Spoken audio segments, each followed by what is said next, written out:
Hello Frosty fans, we're coming at you today with another Frosty Friday video. This time we're going to be doing Kung Fu Panda 2. I'm William Layton, the artist of IronGate. And I'm Mike Campbell, the writer.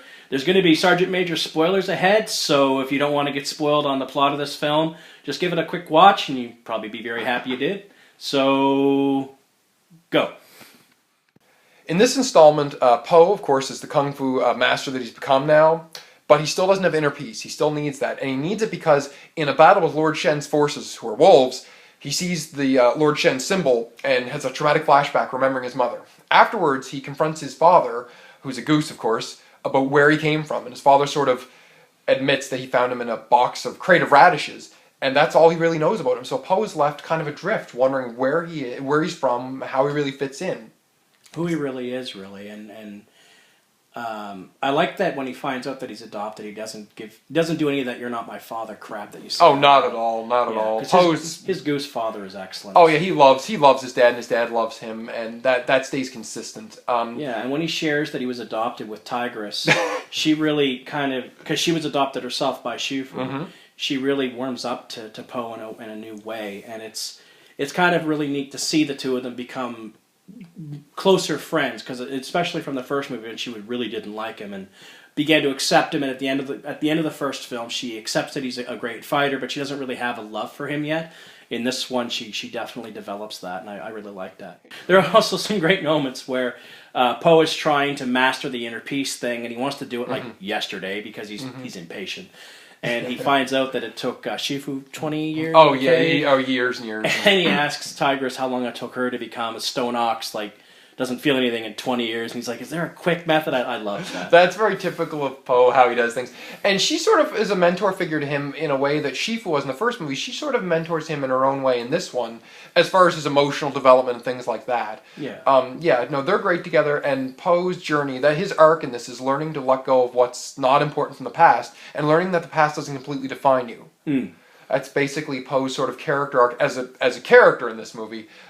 We move from that. We probably should talk a little bit about Tigress, of course, in this. We talked a little bit about her. She's sort of facilitates Po's growth. Yeah. And she shows a little bit herself, a little bit of warmth more herself in this. There's a great little moment where they're kind of fighting. They're fighting. The Furious Five are fighting within themselves about facing Lord Shen in a big showdown, and Po keeps trying to get by Tigress, and she keeps pushing him away and making it so he can't. And when he gives her that reveal, he has to do it to find out who he really is inside. She really accepts him, gives him a hug, and all the other Furious Five are completely taken aback at Tigress showing any emotion whatsoever other than, ass kickery. Well, yeah, he insists that he's going to go and figure out how Shen is connected to this past tragedy no matter what, and she doesn't want to watch her friend die, and they're all shocked that she's this compassionate, shows that side of herself.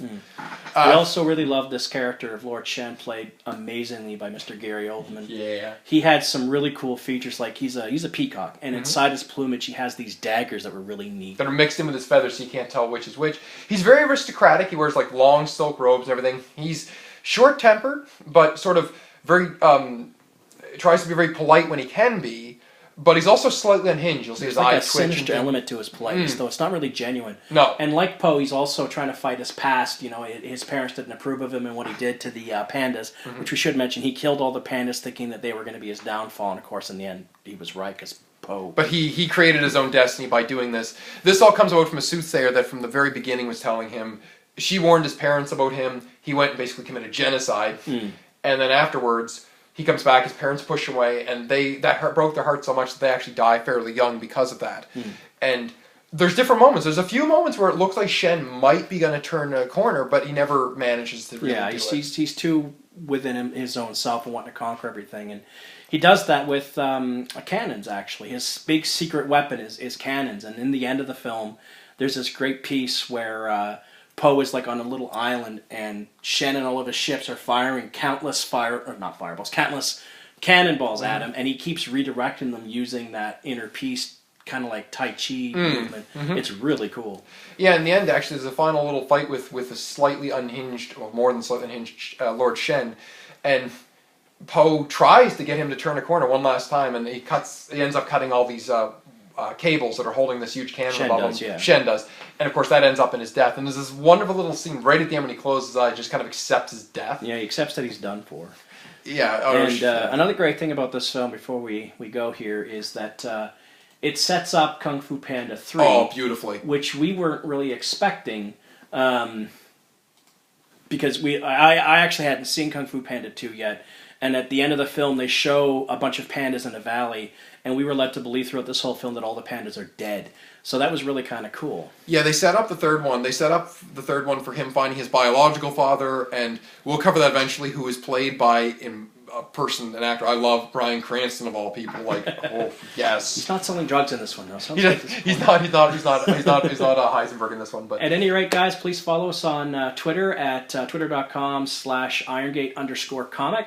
And be really cool and join us on Patreon at patreon.com/IronGate. You can, of course, read our book at irongate.thecomicseries.com. And we'd love for you to leave comments here on our YouTube channel as well. Let us know what you think. what was it? Like, comment, subscribe. Like, comment, subscribe. Yes! Yeah, stay frosty out there, guys.